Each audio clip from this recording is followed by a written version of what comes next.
You're listening to Sticky Note Conversations with Erika Washington. Hey there, Sticky Note listeners.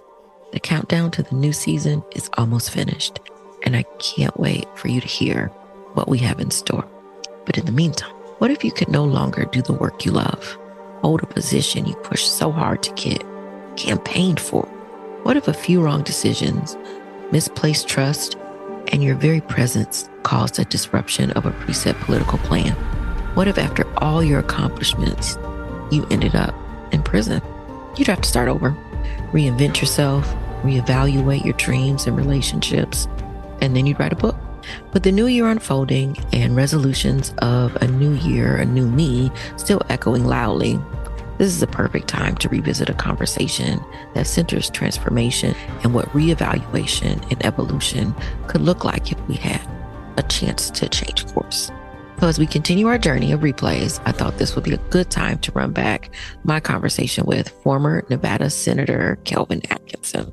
We talked about all the things: his time as a senator, him growing up, the death of his father, as well as what led him to his incarceration and his now rebirth and his new life. I hope you enjoy this conversation as much as we did. And once again, thanks for listening. Way below acceptable. Way below acceptable. On this week's episode, What I didn't anticipate was me outing myself. That was not intended. I think when I got up and I tell everybody, I could see my heart kind of like through my suit jacket. And so I knew if I was going to do it at that point, I was going to have to speak from the heart. And so it just kind of came out. Way below acceptable. Hey there, Sticky Note listeners. This is your host, Erika Washington. And today's Sticky Note conversation is with former Nevada State Senator Kelvin Atkinson. Kelvin's been through a lot over the past decade. He served as one of the first openly Black, gay senators in the state of Nevada. He also spent some time incarcerated. So we talk about that and more, including his book, where he dives a little bit deeper into his life and where he's now and what happiness can look like. I hope you enjoy today's conversation as much as we did. Thanks for listening. It's been a long time since I've seen you. I know. Yes. I feel like, and what's funny is a picture of you came up in my Facebook memories, but it was about 9 years ago. I had a smaller waist, and, and bigger hair. We all did. Yeah. And I was like, oh, this was so cute. It was, I think it was one of like Devin's Neo-Soul happy hours or something like that. But it was a good memory. Good times. So good times. I wanted to ask you what I didn't know is, because you're not originally from Vegas, right? You're from California. Correct. When did you get to Vegas and why? Why did you come here? Going back, I actually lived in Hawaii at first with my parents, and after they separated, it was about 6 or so. Family moved back to Chicago, where I was born, and my dad moved to California. And so I wanted to live with him, so ended up being in California. So, this Cali kid. So I tell everybody, I was born in Chicago, but I'm totally a West Coast kid. And my first year of college at Howard University, my father was murdered. Mm-hmm.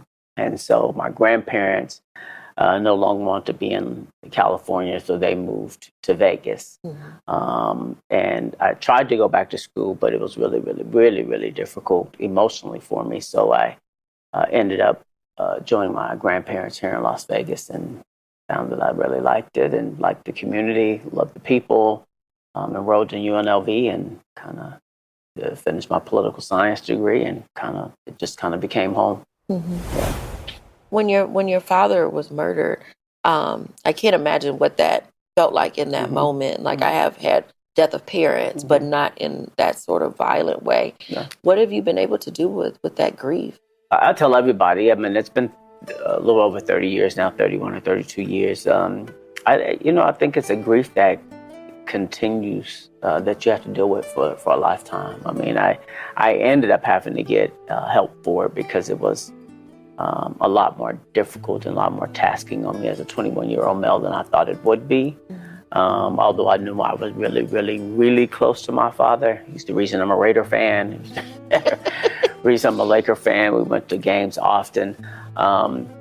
And, you know, in high school, I played football and ran track. He came to my games quite often as well. So I was a daddy's boy, and just really close to my dad. I remember him taking me to Howard, and remember those memories, and kind of him, you know, me crying when he was leaving and all that. But, you know, losing a parent is difficult, period. But losing one to such a senseless tragedy is it's just, you never, life doesn't prepare you for that. And it is something that, again, I still have days that I cry. I mean, I still have days that I cry. I mean, there's been times of where I should be happy and excited, that I kind of, you know, am sad because, you know, my dad's not here, or, you know, difficult times, you know, wish he was around to help me get through and navigate through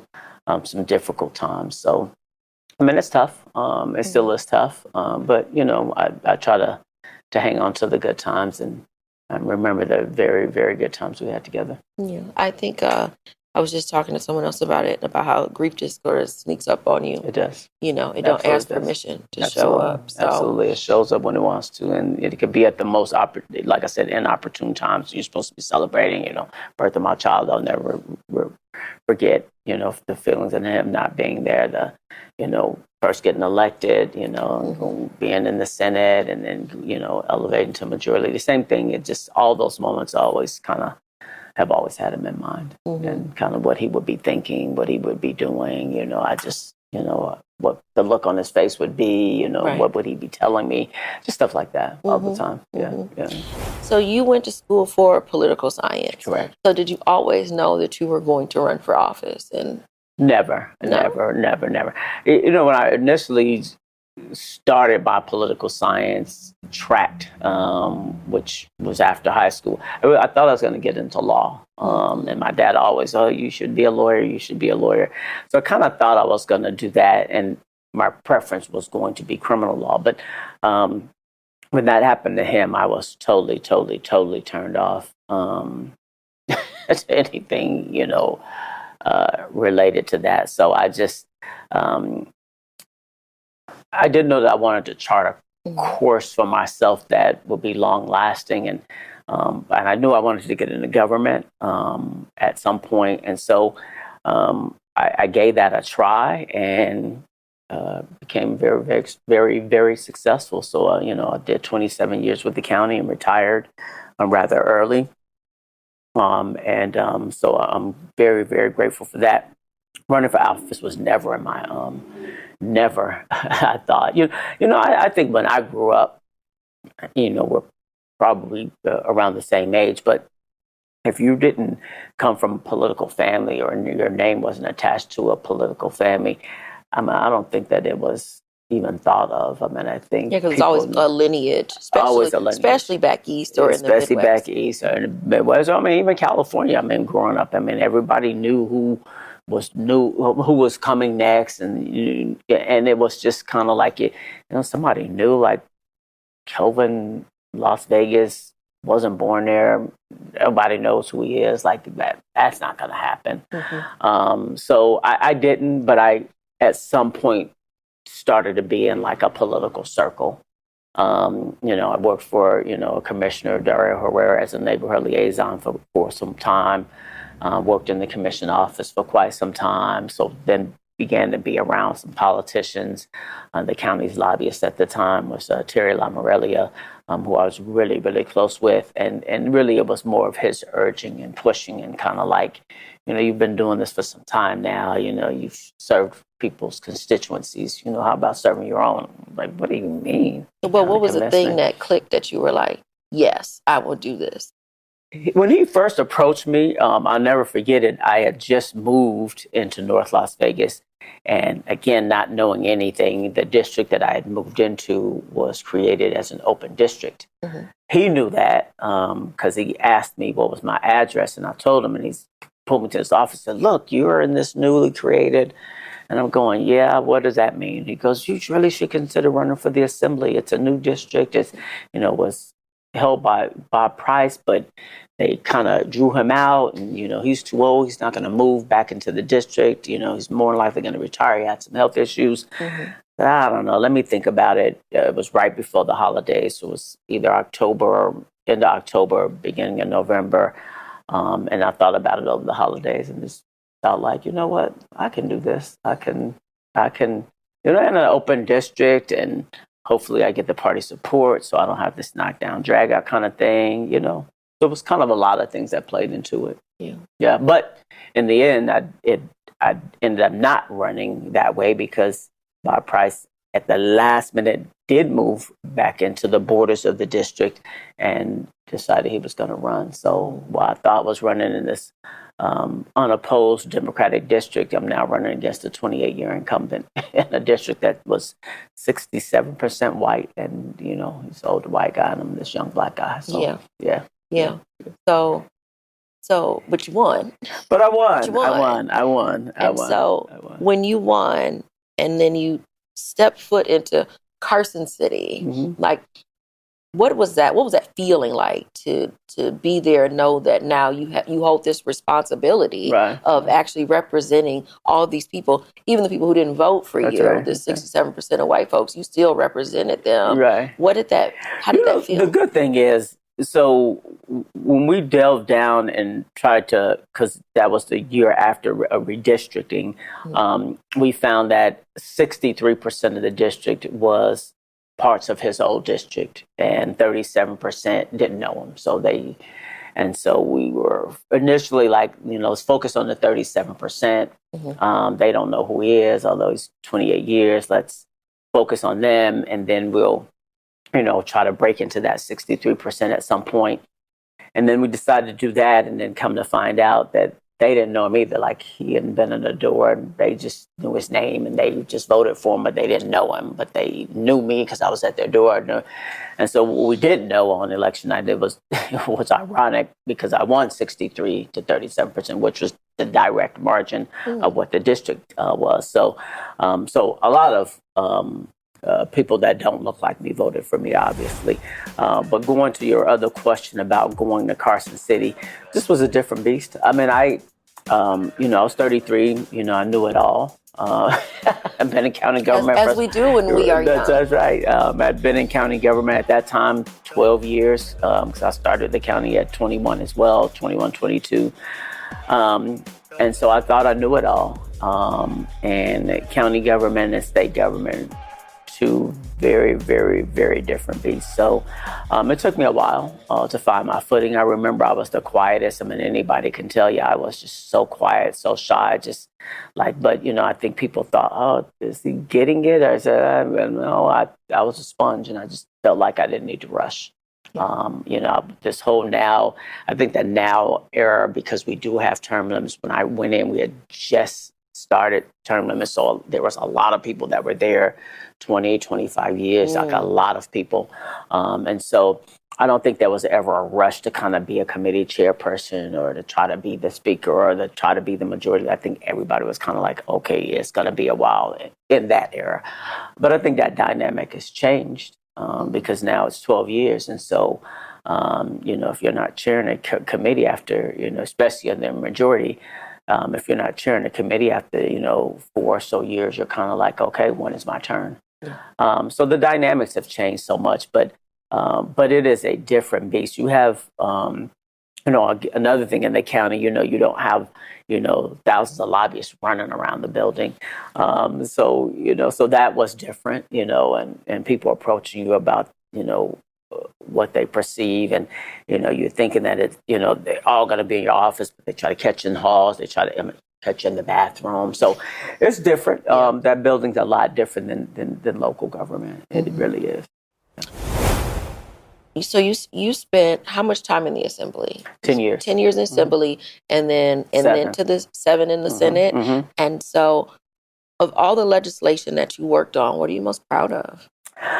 There's quite a few things that I'm most proud of. I mean, I'm very proud of what we have been able to accomplish in the state with solar. So I was a big player in that with Senate Bill. Well, at that time it was Assembly Bill 123. What we were able to do. I mean, they were about to start leaving the state because we didn't have a mechanism in place for them to operate. And operate in a way that, was friendly to customers, customers want solar, but they don't have $30,000, they don't have $40,000. So working with the industry and figuring that out, and with Envy Energy, so that Envy Energy can relax some things to kind of allow it to happen as well, which I worked really, really closely with them. That's one of my signature ones. Obviously, I'm very proud of the radio stadium. I think it is, and very glad that I was asked to be brought in early to help navigate that bill, because I always felt that the stadium was less about the Raiders and more about what it would do with revenue in our state. And I think everyone can admit today that it's probably overexceeded our expectations when it comes to the revenue that the stadium has produced and what it has done to our city. I mean, I think teams bring people together, and I think we've seen that with the hockey team.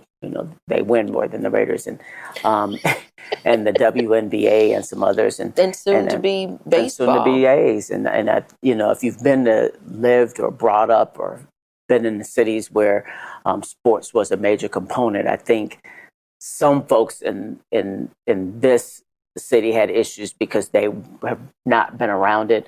But if you've been in cities where sports teams and others drive certain things and economic force. I mean, you look at Raider games, I mean, they're probably 65% visitors.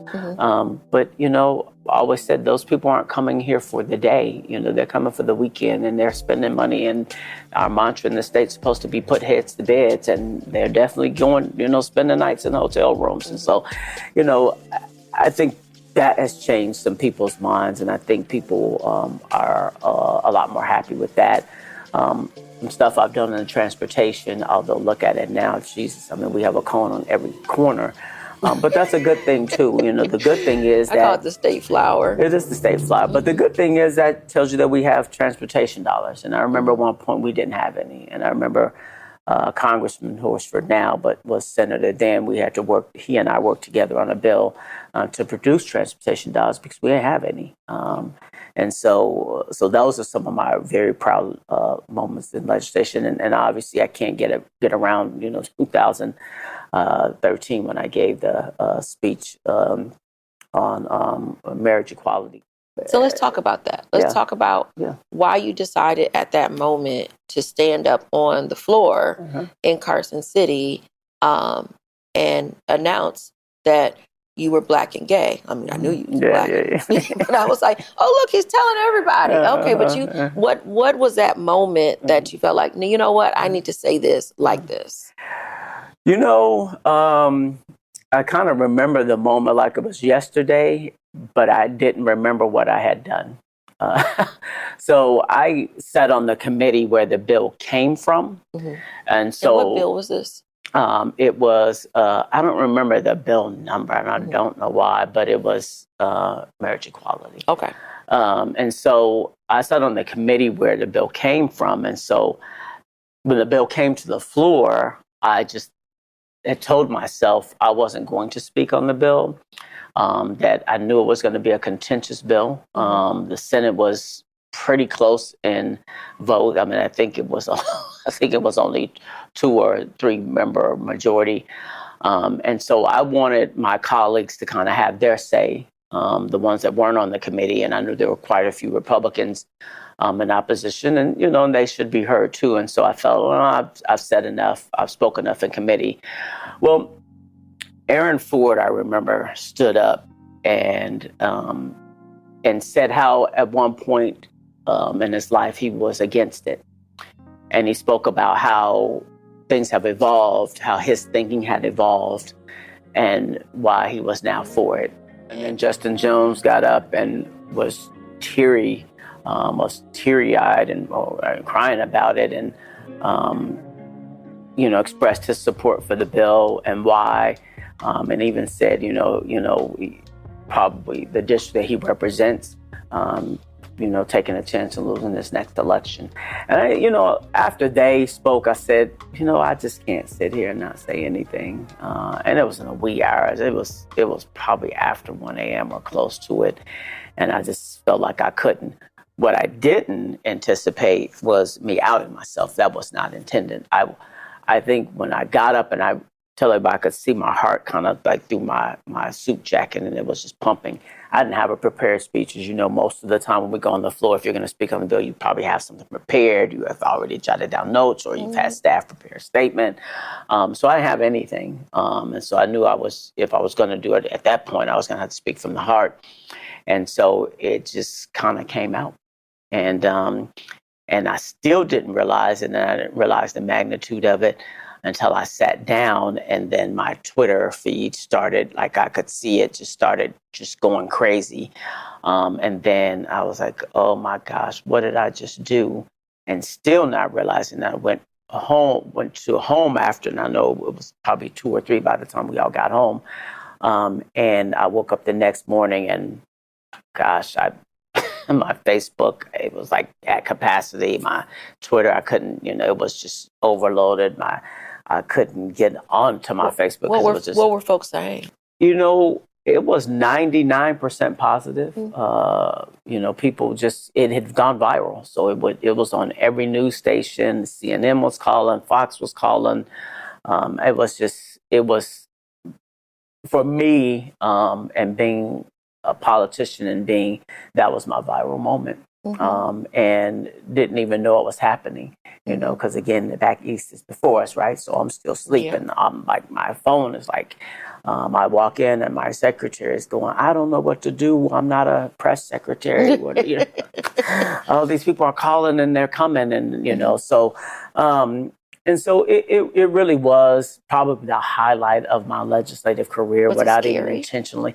To be honest with you, unfortunately, it would be scarier now. I think the way that politicians and people are exposed today is a different animal. When I first was elected, we didn't have to deal with all the social media. We didn't have to, I tell everybody all the time, when I was younger, when we heard about something that happened in D.C., it was a week old already. Yeah. And when we heard about something that happened in D.C., the votes were already done. These people are gone, probably on vacation already. Now it's instant. Yeah. And if it's not instant, there's a price to pay. Such and such day, yesterday did this. You haven't done anything.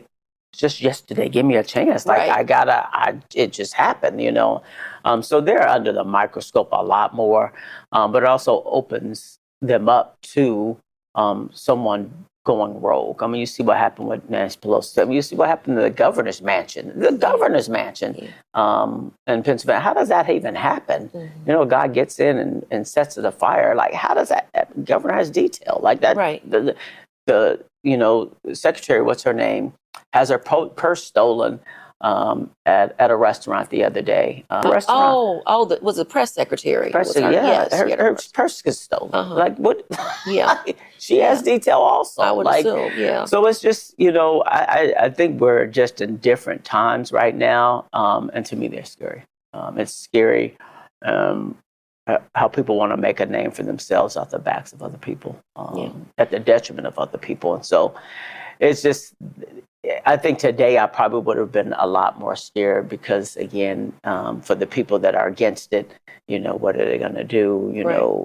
We weren't like judges and other people. We're not protected as far as our addresses are concerned and stuff like that. So it's a lot more scary. I'm happy it happened then as opposed to today. Yeah. Yeah.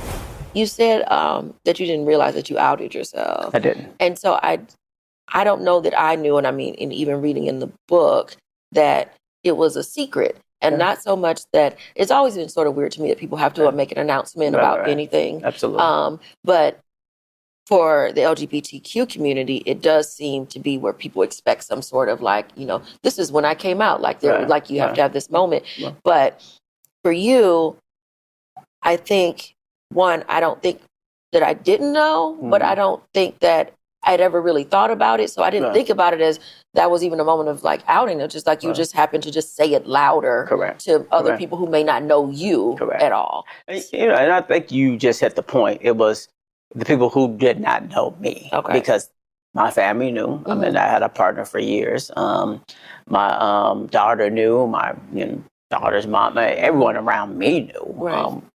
Everything was at my house. You know, so every function, So, but to the magnitude of, like you said, I personally. I just have to admit, I personally was shocked at how many people didn't know, who were like, I had no idea, like I was actually shocked. I didn't think I was saying anything that was new. I just thought I was confirming it. Right. If that makes sense. Did that change the dynamic with anybody? It didn't. I to be honest with you, I think it made me stronger as a politician. I think that is when I started to see, like, my career catapult somewhat. I was, council state governments. They had never had an African American chair in their, 83-year history, and I was the first. But I knew that the LGBT thing played a role in that. Now people are like, oh, we need to go after him because now he's going to have some allegiance. He's going to have some connections to.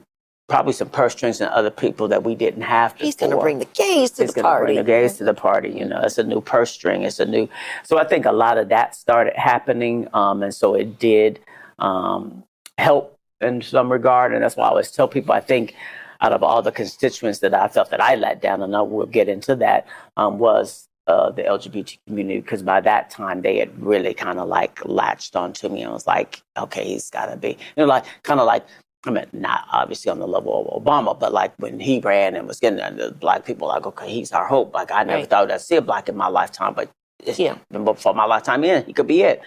So I think some of that happened with the LGBT community was like, okay, so he's the first gay African American majority leader. Okay, we gotta learn. So that started to happen, and like I said, I think that probably what disappointed me the most. Does that add more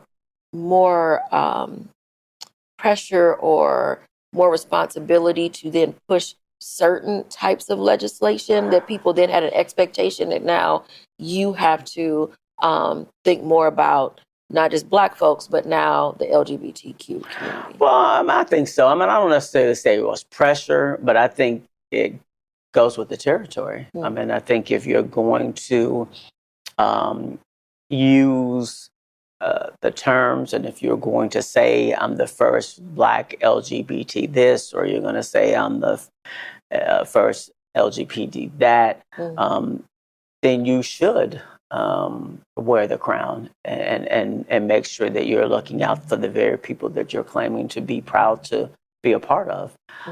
So I don't know if it's pressure. I think that it does change a little bit of that. Like before then, I'd never introduced bills that were quote unquote LGBT. Now I've co-sponsored and I've helped. You're listening to Sticky Note Conversations with Erika Washington. So I want to go back just a little bit. Being in the legislature, I think what a lot of folks don't realize is that this is a citizens legislature, as they call it. So you usually still have full-time jobs and all of that. And y'all don't really get paid, like not a living wage by any stretch of the imagination.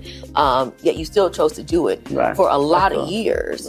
And then you had this viral moment where, you announce that you are this Black gay man and why marriage equality is so important.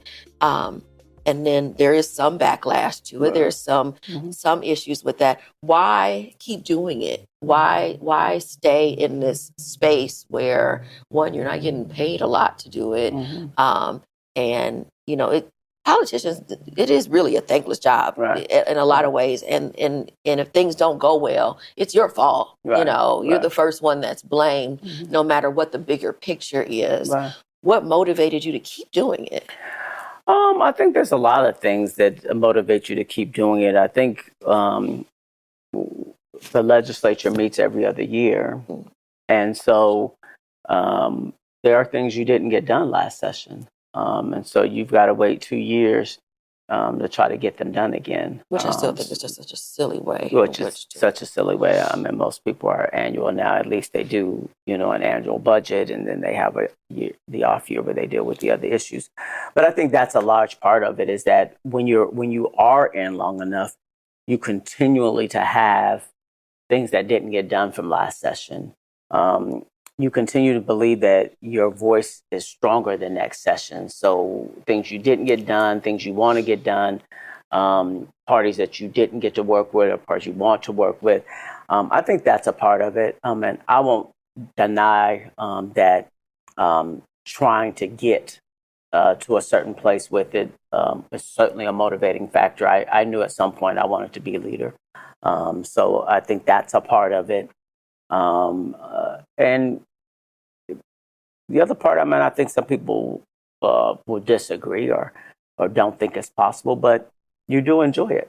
I enjoyed it. I enjoyed the work. I enjoyed being incarcerated. Yeah, the pay didn't align with it. And, being 32 first running, and I would tell somebody don't do it and make your money first and then kind of let that be like a retirement job after.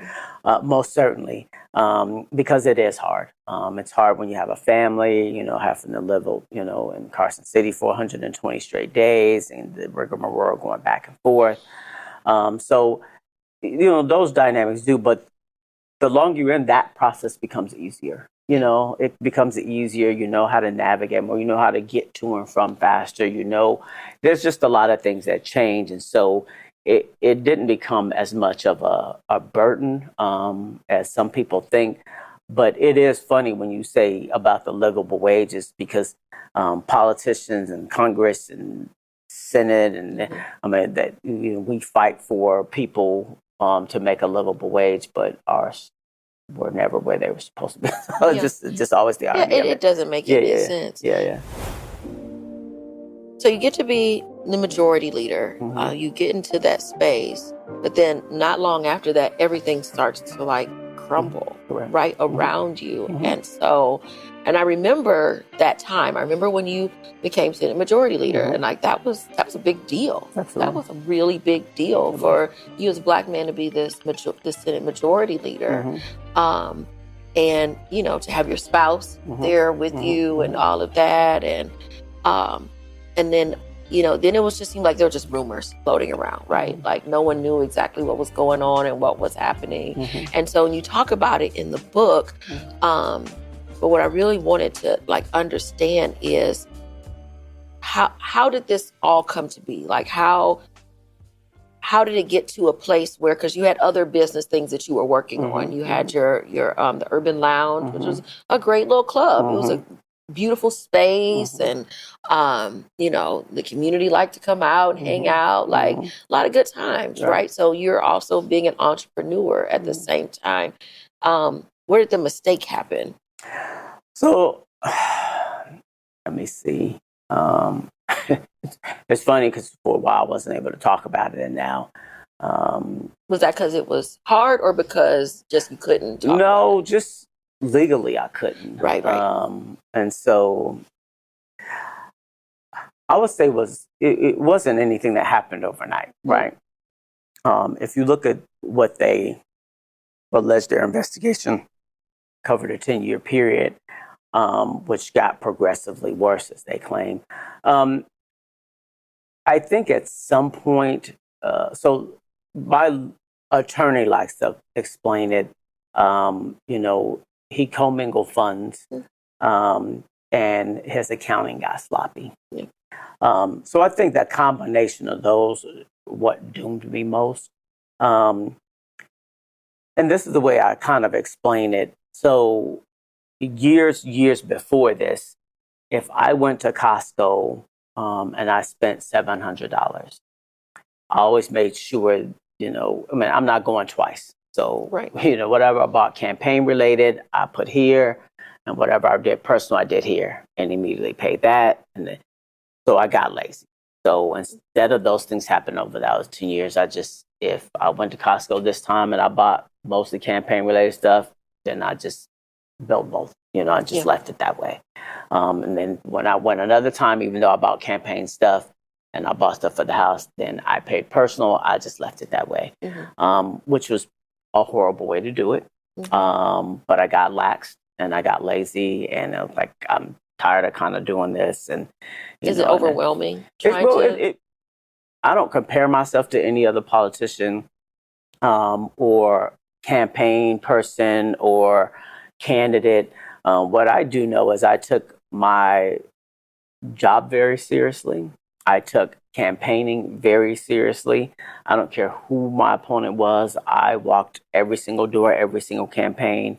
And I had campaign workers and people that were just as committed. So, I mean, you could look at my face. I mean, people always knew. They always said, gosh, you run your campaigns like you're running for Congress. You always have 20, 30 walkers. I took care of them. And so if I was spending, $400, $500, $600, $700 a week at Costco, it was because every day I took care of them. Like, they never left hungry every single night. I mean, it was a catch to have them there every day. But most of my friends worked, and so they worked 8 to 5, and so they're coming to my house at 5:30, putting on a t-shirt, running out. So they weren't able to cook anything. So I took care of that 95% of the time. We had weekend walks every Saturday. I made sure we had a barbecue every Saturday. I made sure they were taken care of financially. All of them, did very, very well. And so I just think that, getting really laxed and government wasn't able to point out, he took all these extravagant trips, or he was buying diamond rings. He bought a fur coat. They didn't say any of that. What they did say was that, I took $75,000 to help open my lounge, which was not true. Because if you look at the document itself, the government also says there's $85,000 is in his account that we can't account for. So we have to assume it's his personal money, which it was. So the 75 was, now I get the way my attorneys play, well, you can't kind of like decipher the two and I get all that, because at what point is the 75? It's whatever your own language says that it was my own money. So that's what it was, and that's what I used. So, and I want to stress that I understand that there are laws that, we all have to follow, and then elected officials are under even more stringent policies of to follow as far as commingling funds and having separate accounts and all of that. I guess part that I don't necessarily understand is, why did it have to be a prison sentence for it? Yeah. Why couldn't it have been you need to do better and maybe a fine of some sort? Or I don't know. But. No, I mean, I think you make a valid point, and I think it's the part that probably that I probably hate the most, because it is a state case, and it should have been a state case. And people before me that have gotten into this type of issue, it was a state case. They had to pay fines. Some of them are still paying fines. Like, who had something against you? I won't get into that. I think, as it's been, believe it or not, 6 years now. I mean, it really went fast. Every year I learned something different, and some people in hands that probably played a role. And 2 people I was close to. And so that hurts a lot. So what do you do with that? I don't know. I mean, I still don't even know what to do with it. Have you talked to them? I have not, I think it was pretty well known that I was more than likely going to run for county commission that next cycle. And I think it was some people that didn't want me to. Well, even so. Yeah. Even if somebody wants a job that you want, or they don't want you to have the job, but to go to these lengths. Right. I think it went too far. Because also, I feel like I've known you for a long time. You are a person who will say what needs to be said. Right. So what makes you not say, hey, I know what you did. I know. I think it's coming. Okay. I think it's coming. I think because you hear some stuff, and then you get more information, and then you get more, and it does take time, and it takes time to crack some of these things. But I'm pretty sure now I know there were two individuals that didn't want me there. They knew they would never be able to beat me at the ballot box. And you know what? People can say I sound cocky about that. People can say I sound arrogant about that. But no one was going to beat me in a race. And I think people knew that. I think they knew I had too much funding. I had too much of a team. I mean, even when this happened in the government, I still had $460-something thousand in my campaign. I still had that in my account. So I think people knew that. I think people knew being the majority leader, I would even raise more. And I think they knew if I wanted the county commission seat, it would be mine. People knew that. That was also the talk of the town. And so what I do think is that the individuals who played a role didn't think it'd get that far. I think they thought that, like you said, the state case. I mean, my attorney's first question was, why are you guys taking these state cases and federalizing them? This is not a federal case. This is a state case. Why are you guys federalizing these cases? What was the answer? Well, in the federal government's defense is it was sent to the state. Someone filed a complaint, which I still don't know who that was. I have an idea now. But they sent it to the state, and the state said, no, we can't do this. One person said they were too close, or, Zagaski was the Secretary of State, which again should have been, but said she couldn't. And so she sent it to the Attorney General's office, who was Republican at the time, and the U.S. Attorney was Republican, and they were friends. So there's no doubt in my mind that played a role in it. And then the U.S. Attorney at the time was Trutanovich, and he wanted to make a name for himself. So truly, truly tragic. I think in any other times it wouldn't have been there. It was a case right after mine. Another individual, which I won't name him, but he was an assemblyman. Kind of the same thing happened to. And Aaron Ford prosecuted the case, gave him a fine, told him, look, you don't meet these conditions, you're going to have a felony. If not, you can go on about your business after you take care of this business. Same thing. Same thing happened to people before me. So there's no doubt that this probably went further than some people thought it was going to go. I think those people feel sorry, but because it went that far and didn't anticipate it going that far. But certainly you got to have people that are willing to play that game. And I think some people did. And it's unfortunate. In different situations, there have been a few Black politicians in Nevada who have had investigations and or have had to serve some sort of time over the past 20 years or so that I am aware of. And I see that Only there two are, of us. but Black folks, but I haven't seen it has this. Are the numbers the same for other folks? They're not the same, and I remember Ralston writing his article about me at the end, and it's it was demeaning. While he tried to say he wasn't making about race, he definitely did, because he named all these other people, and he's, for someone who's been in politics as long as he has been around politics, that he doesn't see it as black and white, when it definitely, I mean, you got a person, and nothing against it, I've made it known, I'm friends with Michelle Fiore, but she just got pardoned. Just got pardoned.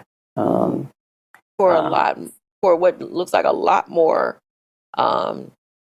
allegations than anything that they listed and worse. Yes. And again, she's a friend of mine. And those were I'm extravagant for things. Her. But I'm just saying you have to put them on the same pendulum, right? I mean, the cost that we have to pay is a lot steeper than our counterparts. And again, Ralston would say, oh, well, different times, different, but doesn't matter. Right. Our people see that these issues are an issue.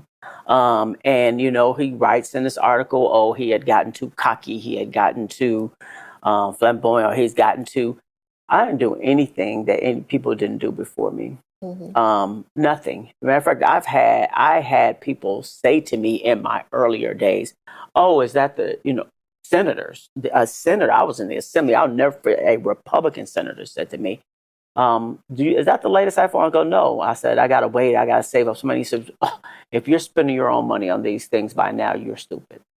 I mean, come on, one of the first phone calls I got when I got out of the camp and came home was from Senator Reid. Happy you're home. So I think we're still are not allowed to play with the same deck of cards than our counterparts. Our counterparts, when they act like me or act like I act to get to where I was, oh, he was a bully, or some people were afraid of him. And come on. A lot of people before me, people were afraid of. People were afraid of Barbara Buckley. People were afraid of Marilyn Kirkpatrick. People could perceive them as, he doesn't ever write about that kind of stuff. But if you're a white man, he's sexy. He's macho. He's macho. He's bright. He doesn't take anything from anybody. He puts his foot down. We're not allowed to do that, because when we do, we're bullies. We're no one likes us, or this and any other. Blah. Look, what I can tell you is I had more friends in the legislature than I had enemies. I know that for a fact. Did I have enemies being there 17 years? Absolutely. It's a part of being there. Ford, when he was there, he had enemies. I mean, we all have enemies. Raggio, as good as he was, some people didn't like him. It's just the way that it is. And what I do know is I was elected by a majority, well, not majority, but unanimous from my caucus to lead them. And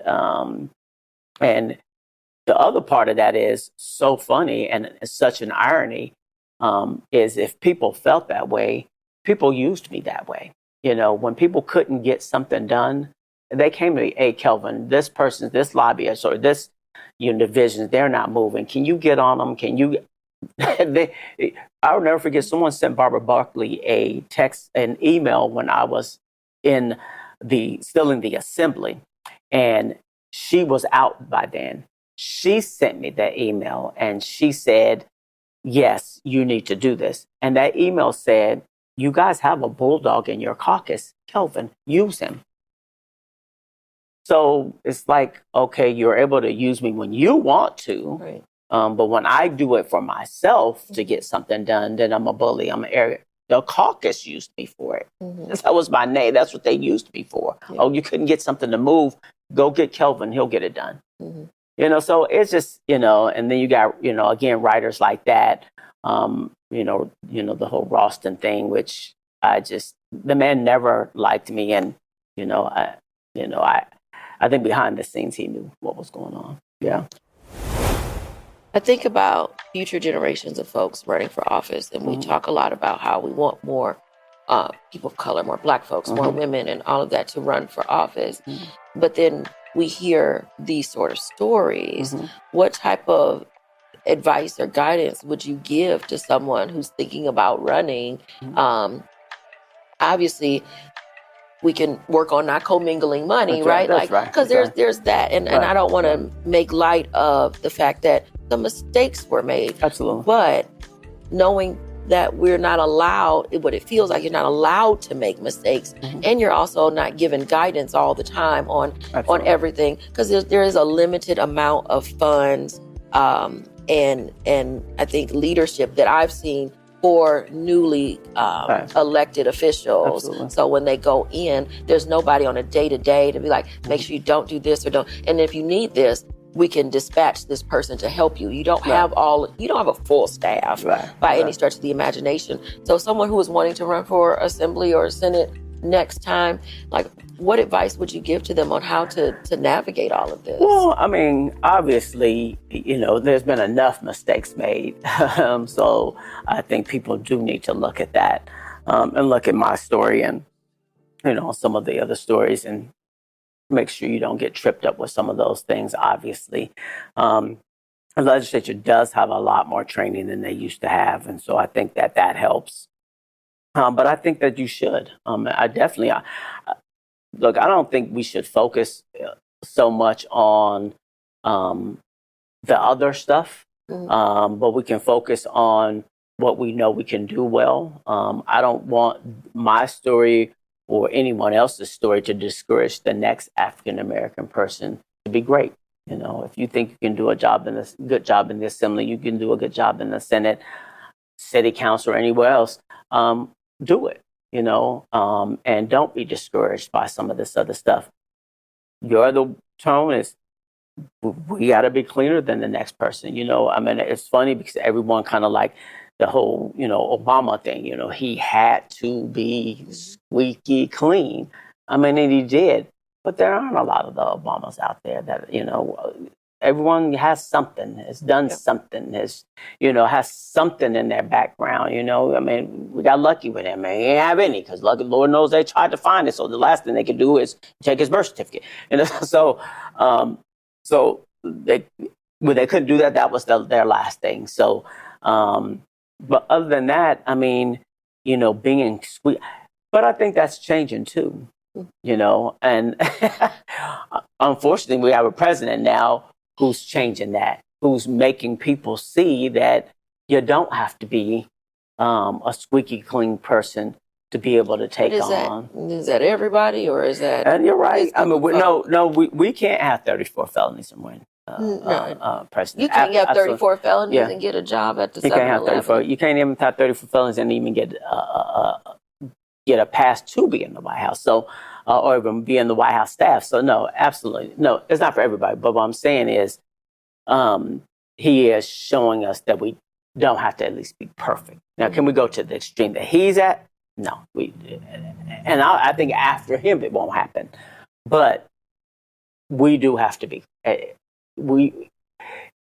is showing that there is starting to be someone a little more lenient in people that deserve second chances and people who don't. I mean, because, you know, the rioters as well, 15, how many, you know, they're all scot-free. You know, that stuff hurts. When you see that, you know, people killed people, when you see cases that have come after you, when you see, you know, and knowing that, you know, I reached out to try to get, you know, pardon when Biden was left and kind of was left in the cold, you know, because again, it shouldn't have been a federal case, and everyone knows that. But I wasn't able to get it done, but we tried. And then to see people after me get them, you know, for the same offenses, that stuff hurt.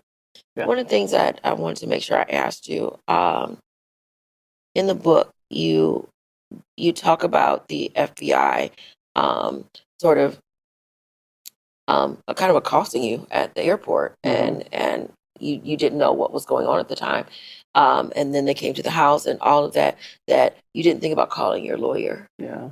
Why? Do you know how frustrated I was reading that? I know, and I'm like, why? This is he's seen television. Yeah. You know, you're not a man that ain't been in the streets and know like how the world works. Yeah. How come you didn't call your lawyer right away? Probably the dumbest thing I did. And the other thing, again, when I look back, and I chose not to fight. I took all this plea stuff and just said, forget it. I don't want to fight. I'm done. That I should have. Because I really do think I would have been able to mitigate a lot of what they were talking about. Because a lot of it was just, again, horrible. But I just didn't lost. I just didn't account for stuff. I just did it. Why didn't you want to fight? I was tired. I was, 17 years and, fighting for years to get to the top spot. And I just was exhausted. I was exhausted. You know what? I will say the number one reason I didn't either was because one of the things the FBI said to me, and it always stays in my head, is, so we have all these campaign workers that have worked for you for years and years and years. They go through the list, they're naming some of them. Have they ever filed taxes on the money that you've given them? I don't know. I mean, we tell them, that, that they should, this and the other. Well, we're going to need to talk to them too as this goes further. And I didn't want them being touched. That was number one. I didn't want them bothering them at all. And I didn't think it was fair that they get caught up in it at all. And now they're looking at their taxes and and they're going to use it. I know how they are. They're going to use it to get information, because what else would you be talking about? These campaign workers know nothing about my campaign finances. They don't know what I write a check for or don't write a check for or use personally. They don't know any of that. So other than that, you're going to bully them. And I wasn't going to let them do that. So that was really number one. Number two, like I said, I was just tired. Why I didn't, I would say that was probably a role where I was probably too full of it. I didn't know what it was about at first. So when they accosted me at the airport, I was just coming back from the governor's ball in Reno. So I was just coming home. When the agent approached me as I was getting ready to go down the escalator to baggage claim, and he introduced himself as Agent Andon with the FBI, I didn't think it was about me. I didn't. I mean, I'll go talk to you in a disclosed room. It wasn't until about 15 or so minutes after I started to get okay, they're after me. I thought it was like they were questioning me about somebody else, or just maybe some people playing funny with some legislations, people giving donations they weren't supposed to. Just that's what I thought it was about. But at 20 or so minutes in, I still thought I was explaining myself well enough to where, like, okay, maybe this will go away. And I just didn't. When we were getting ready to go to my home, I left and they told me they were going to my home. That's when I began to understand how serious it was. And I didn't even have an attorney at the time. But I should have paused everything at the airport and sought legal counsel. Yeah. It's a huge mistake. And I would say that to anybody if it ever happens, because they said themselves multiple times, you don't have to continue. We can, stop here and you can, this and that and the other. But I just, yeah.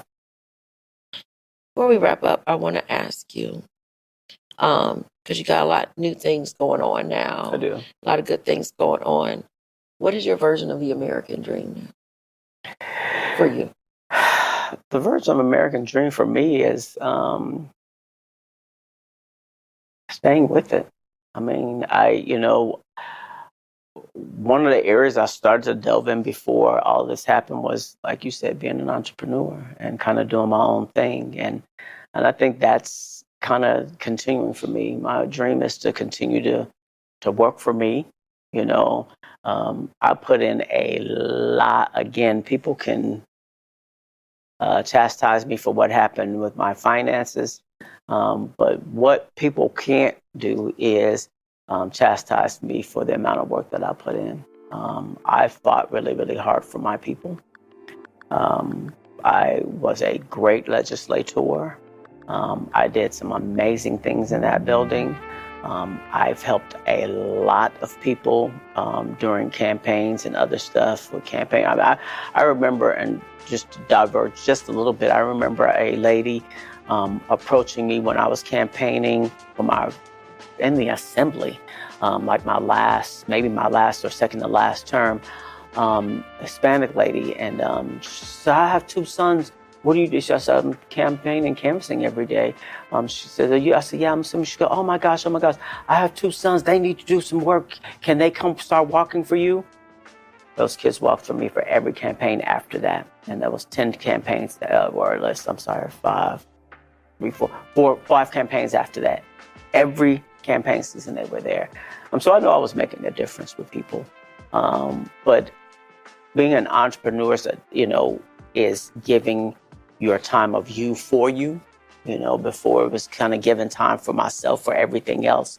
And so now it's like when I do stuff, I have a grooming business now, doggydoo.shop. And so that's been really, really, really rewarding. I'm doing real estate now.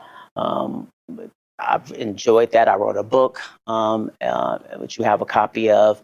And so it's allowed me really, to do some of the things that I've kind of wanted to do. I've always wanted to write a book. Obviously, there were a few more chapters that I had in mind, but certainly had this. Now I'm thinking about another book as well. I'm enjoying doing the doggy do biz. I'm enjoying grooming, which I never thought in a million years that I would enjoy. I enjoy seeing people happy when they pick up their pets. And, the real estate thing is something that's kind of new for me, but I'm enjoying that. I've done a few open houses. I'm with Berkshire and Hathaway, so they do a lot of training with us. And so I'm enjoying being an entrepreneur. So what the American dream looks like for me is me investing now in me. You ever run again? I don't know. People ask me that all the time. Obviously, legislative laws have changed, which would enable me and allow me to run. We just, have an amazing story of a young man in the West Side who has a felony background, but was able to run for office and won. Javon Jackson, absolutely. And so very proud of him. Podcast. Yeah. And so the stage is set, but I don't know. I mean, I tell everybody now, if I did it, I would do it the reverse. I would do everything I need to do now. And so if I did it again in, 10 or so years, I could just do that. You know what I mean? I could just focus on just doing that, because I think that kind of is what gets convoluted, especially in our legislative body and with these people that are part-time but are full-time. It's just, that's hard. It's hard. Yeah. Gotcha. Yeah. Thank you. Thank you. I've enjoyed it. I've enjoyed this conversation. Yeah. I had more questions, but we were running out of time. But I really appreciate you taking the time to talk about, your history here in Las Vegas, and the good, the bad, and the lessons that are learned. Because I think one of the biggest things that I hope people get out of this conversation is you can do something and get it wrong, fix it, and then do something else. Like, that doesn't mean your life is over. Right. That doesn't mean that, you have to crawl behind a rock and not show up. You can do hard things, right, and you can keep going. And I think your story says that for anybody, no matter, sex or race or any of that, we're all imperfect, and we have to have room for grace. That's one of the things Biden used to always say too, and he really used to be strong with it back in the day. Is I've been knocked down, but you can get knocked down, but you got to get back up. And it took me a while. I mean, it took me a long time to forgive myself, years, and so it does take time. But when you get there, you just you got to keep going. That is important, to forgive ourselves. That's right. Because we can be our worst. That's right. Our worst critic. That's right. Thank you, Kelvin. Thank you. It's been a lovely conversation. Thank you. And we're good. Okay. Yay. Thanks for listening to Sticky Note Conversations with Erika Washington. Hosted and executively produced by Erika Washington. With editing by Black Gypsy LLC and Simone Endres. Special thanks to KUNV 91.5 in Las Vegas. This show is powered by Make It Work Nevada, a project of Tides Advocacy. And a special thank you to Grove GT Teague and Eno Savad, who made our new theme song, Way Below Acceptable.